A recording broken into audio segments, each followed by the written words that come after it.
Uh, what is the goal of human life?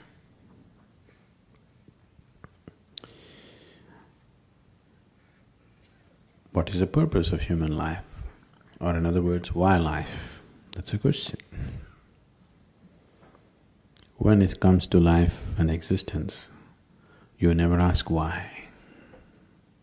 When it comes to fundamental existence, you never ask why. Because if you ask why, then I have to tell you a story. When I say a story, even if it's a real story, a real story,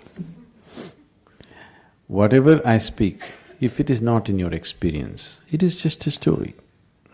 The only option that you have is either you believe me or you disbelieve me. Yes? If you believe me, it doesn't get you any closer to truth. If you disbelieve me, it doesn't get you at all. So, you never ask why. Right now, you're here with life. Why such a question has come? What is the goal of life? Because the process is not enough, isn't it? Yes? The process of life is not enough somehow. Suppose you were bursting with ecstasy every moment of your life, such a question would never come. What is the goal of life? Because to live is the goal of life. To live and to live totally. To live totally does not mean party every night. To live totally means when you are here, you must experience all aspects of life and go. Whatever this is, every aspect of what this is must come into your experience before you fall dead, isn't it so? Yes? This must happen, isn't it so, for every human being? Or do you want to just experience 10% of you and go away? You must experience what this life is totally, isn't it? Before you go, you must experience this. If you do experience that, then such questions will never arise in your mind because that's not the way existence is. Logically, your question is very correct. Okay, I'm living here, what is the goal of my life? If I tell you the goal of your life is you must attain to God, so we're making lots of assumptions, isn't it? We're making assumptions about various things which are not yet in our experience, isn't it? The moment you make assumptions about things which are not in your experience, you will become hallucinatory. 99% of the world's religion is hallucinatory, please see. Because you're assuming things that are not in your experience and working with that which you have assumed. The moment you give power to things that you have assumed, your mind will just fly off into all types of imagination and it'll be more real than real. See, your imagination can be more real than real, isn't it so? You go and sit in a cinema, it is just two-dimensional, just play of light and sound. But its impact is much more than the life itself, isn't it so? Yes? You went and sat in IMAX theatre? Its impact is bigger than life, isn't it? But is it bigger than life? Do you think so? Is it really bigger than life? Not at all. It is just that imagination has such power. Imagination, thought, emotion, all these things are a way to pave the way. Now I have a thought, I want to go to New York. This paves the way. Once I say, I want to go to New York, now, okay, how to go, shall I buy the ticket, shall I walk it, what shall I do, shall I drive? It's paving the way. But if I sit here and go on thinking New York, I'll never make it. Thought is not a reality that takes you there.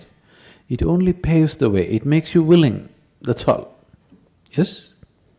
Thought and emotion only makes you willing, it's never the real thing. But once you start giving too much significance to your thought and emotion, it starts seeming like as if it's the real thing. More real than the real.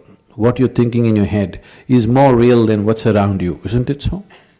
Yes, that's the whole problem with life right now, that your thought and emotion has become a bigger reality than reality itself. Now, this is like,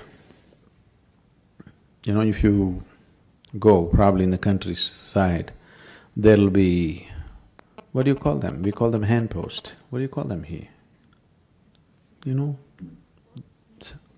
A handpost? What do you call it? Something, a marker? A signpost, okay? So, these are called handposts usually because they used to be made like hands at one time, like this it used to be. Have you seen them? Like this, it says this way to New York. So, you go and sit on this and you think you're in New York. That's not New York, isn't it? So, thought is only a signpost.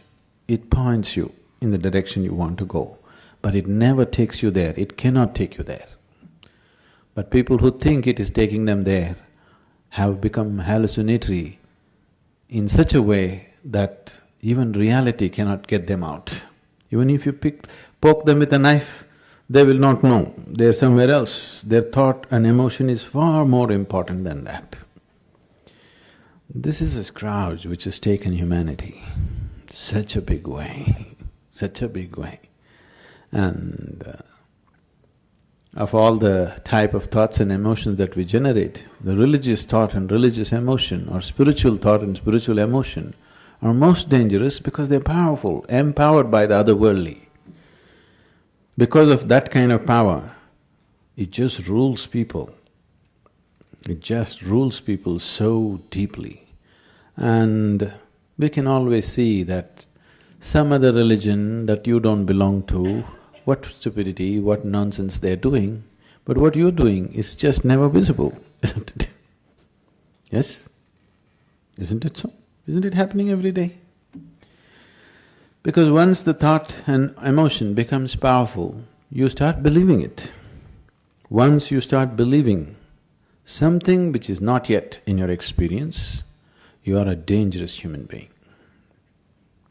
Because all the conflict on the planet, even today, what's happening, though people try to project it as it is good versus evil,